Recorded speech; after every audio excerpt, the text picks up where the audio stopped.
up and invoked Allah for rain, then faced the Qibla and turned his cloak inside out, and it rained. Volume 2, Book 17, number 136, narrated by Abbas bin Tamim from his uncle, who said, "The Prophet went out to invoke Allah for rain. He faced the Qibla invoking Allah. He turned over his cloak inside out and then offered 2 rakat and recited the Quran aloud in them." Volume 2, Book 17, number 137, narrated by Abbas bin Tamim from his uncle. I saw the Prophet on the day when he went out to offer the Istisqa prayer. He turned his back towards the people and faced the Qibla and asked Allah for rain. Then he turned his cloak inside out and led us in a 2 rakat prayer and recited the Quran aloud in them. Volume 2, Book 17, number 138, narrated by Abbas bin Tamim from his uncle, who said, "The Prophet invoked Allah for rain and offered a 2 rakat prayer, and he put his cloak inside out." Volume 2, Book 17, number 139, narrated by Abbas bin Tamim from his uncle, who said, "The Prophet invoked Allah for rain and offered a 2 rakat prayer, and he put his cloak inside out." Volume 2, Book 17, number 140, narrated by Abdullah bin Zayd al-Ansari. The Prophet went out to the Musalla to offer the Istisqa prayer, faced the Qibla, and offered a 2 rakat prayer and turned his cloak inside out. Narrated Abu Bakr. The Prophet put the right side of his cloak on his left side.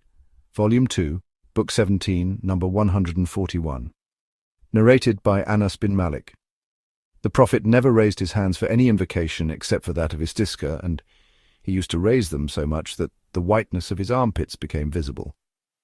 Note, it may be that Anas did not see the Prophet raising his hands, but it is narrated that the Prophet used to raise his hands for invocations other than Istisqa.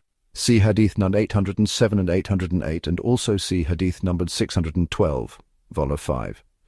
Volume 2, Book 17, number 142, narrated by Aisha. Whenever Allah's apostle saw the rain, he used to say, "O Allah, let it be a strong, fruitful rain." Volume 2, Book 17, number 143, narrated by Anas bin Malik. In the lifetime of Allah's apostle, p.b.u.h, the people were afflicted with a famine year. While the Prophet was delivering the khutbah, sermon on the pulpit on a Friday, a Bedouin stood up and said, "O Allah's apostle, the livestock are dying and the family's offspring are hungry. Please pray to Allah to bless us with rain."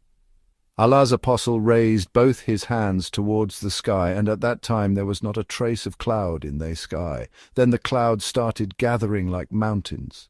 Before he got down from the pulpit, I saw rainwater trickling down his beard. It rained that day, the next day, the third day, the fourth day, until the next Friday, when the same Bedouin or some other person stood up during the Friday khutbah and said, "O Allah's apostle, the houses have collapsed and the livestock are drowned. Please invoke Allah for us." So Allah's apostle raised both his hands and said, "O Allah, around us and not on us." Whichever side the Prophet directed his hand, the clouds dispersed from there till a hole in the clouds was formed over Medina. The valley of Qarnat remained flowing with water for 1 month, and none came from outside who didn't talk about the abundant rain. Volume 2, Book 17, number 144, narrated by Anas. Whenever a strong wind blew, anxiety appeared on the face of the Prophet, fearing that wind might be a sign of Allah's wrath. Volume 2, Book 17, number 145, narrated by Ibn Abbas. The Prophet said, "I was granted victory with As-Saba, and the nation of Ad was destroyed by Ad-Dabur, westerly wind." Volume 2, Book 17, number 146, narrated by Abu Huraira. The Prophet said, "The hour, last day, will not be established until religious knowledge will be taken away by the death of religious learned men. Earthquakes will be very frequent, time will pass quickly, afflictions will appear, murders will increase, and money will overflow amongst you." See Hadith number 85, Vol 1. Volume 2, Book 17, number 147, narrated by Ibn Umar. The Prophet said, "O Allah, bless our Sham and our Yemen." People said, "Our Nard" as well. The Prophet again said, "O Allah, bless our Sham and Yemen." They said again, "Our Nard" as well. On that the Prophet said, "There will appear earthquakes and afflictions, and from there will come out the side of the head of Satan." Volume 2, Book 17, number 148, narrated by Zayd bin Khalid al-Juhani. Allah's apostle led the morning prayer in Al-Hudaybiyah, and it had rained the previous night. When the Prophet, p.b.u.h, had finished the prayer, he faced the people and said, "Do you know what your Lord has said?" They replied, "Allah and his apostle know better." The Prophet said, "Allah says, in this morning some of my worshippers remained as true believers, and some became non-believers. He who said that it had rained with the blessing and mercy of Allah is the one who believes in me and does not believe in star, but he who said it had rained because of such and such star is a disbeliever in me and is a believer in star."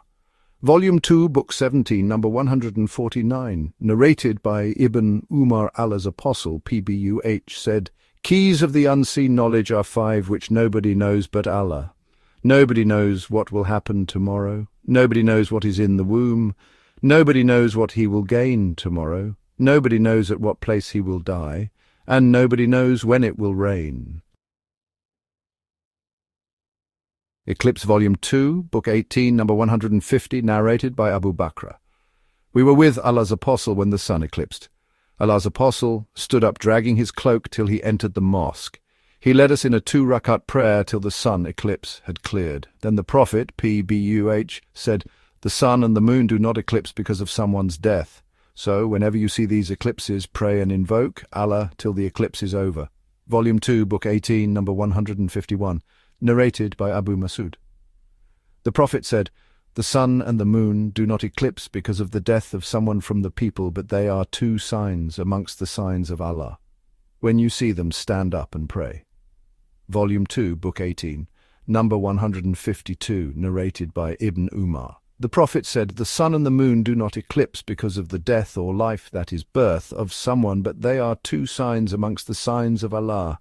When you see them, offer the prayer." Volume 2, Book 18, number 153, narrated by Al-Mughira bin Shuba. The sun eclipsed in the lifetime of Allah's apostle on the day when his son Ibrahim died. So the people said that the sun had eclipsed because of the death of Ibrahim.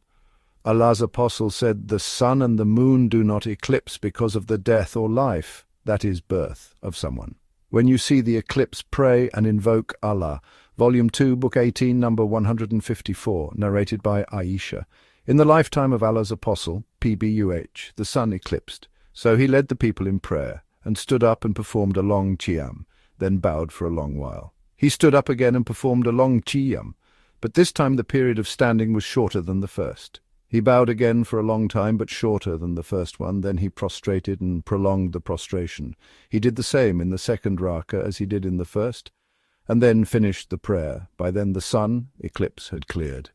He delivered the khutbah, sermon, and after praising and glorifying Allah, he said, "The sun and the moon are 2 signs against the signs of Allah. They do not eclipse on the death or life of anyone. So when you see the eclipse, remember Allah and say, takbir, pray and give sadaqah." The Prophet then said, "O followers of Muhammad, by Allah, there is none who has more gaira self-respect than Allah, as he has forbidden that his slaves, male or female, commit adultery, illegal sexual intercourse. O followers of Muhammad, by Allah, if you knew that which I know, you would laugh little and weep much." Volume 2, Book 18, number 155, narrated by Abdullah bin Amr. When the sun eclipsed in the lifetime of Allah's apostle, an announcement was made that a prayer was to be offered in congregation. Volume 2, Book 18, number 156, narrated by Aisha, the wife of the Prophet, p.b.u.h. In the lifetime of the Prophet, the sun eclipsed, and he went to the mosque, and the people aligned behind him. He said the takbir, starting the prayer, and prolonged the recitation from the Quran, and then said takbir and performed a prolonged bowing. Then he lifted his head and said, "Sami Allahu liman hamida."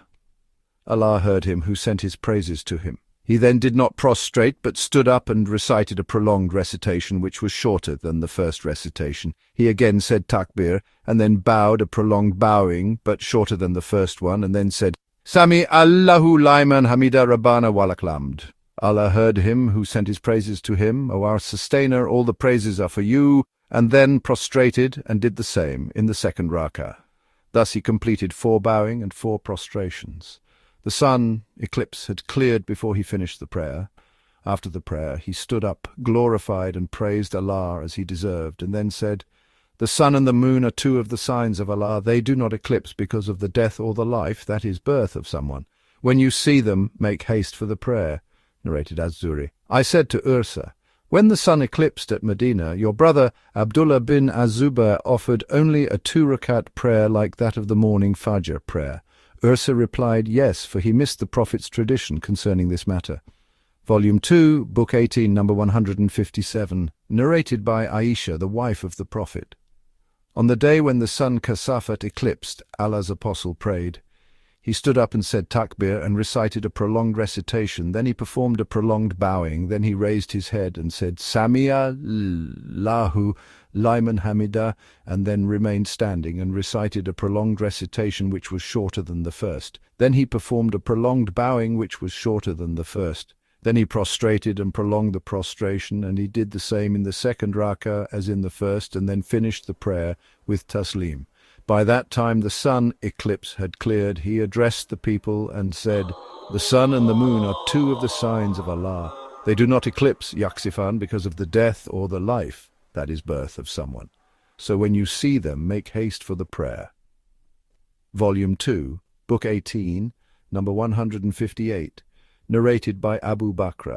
Allah's apostle said, the sun and the moon are two signs amongst the signs of Allah, and they do not eclipse because of the death of someone, but Allah frightens his devotees with them. Volume 2, Book 18, number 159, narrated by Amra bint Abdurrahman a-Jewess, came to ask Aisha, the wife of the Prophet, about something. She said to her, may Allah give you refuge from the punishment of the grave. So Aisha asked Allah's apostle, would the people be punished in their graves? Allah's apostle, after seeking refuge with Allah from the punishment of the grave, and thus replied in the affirmative. Then one day Allah's apostle rode to go to some place, but the sun eclipsed. He returned in the forenoon and passed through the rear of the dwellings of his wives and stood for the eclipse prayer, and the people stood behind him. He stood up for a long period and then performed a prolonged bowing, which was shorter than the first bowing. Then he raised his head and prostrated. Then he stood up for the second rakah for a long while, but the standing was shorter than that of the first rakah. Then he performed a prolonged bowing, which was shorter than the first one. Then he raised his head and prostrated. Then he stood up for a long time, but shorter than the first. Then he performed a prolonged bowing, but shorter than the first. Then he raised his head and prostrated and finished the prayer, and then delivered the sermon and said as much as Allah wished. And then he ordered the people to seek refuge with Allah from the punishment of the grave. Volume 2, Book 18, number 160. Narrated by Abdullah bin Amr, when the sun eclipsed in the lifetime of Allah's apostle, and an announcement was made that the prayer was to be held in congregation. The Prophet performed 2 bowing in 1 rakah. Then he stood up and performed 2 bowing in 1 rakah.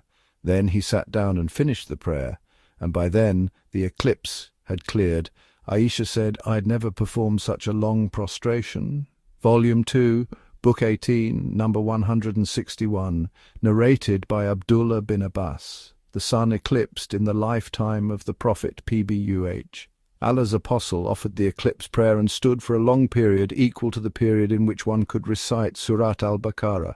Then he bowed for a long time and then stood up for a long period which was shorter than that of the first standing.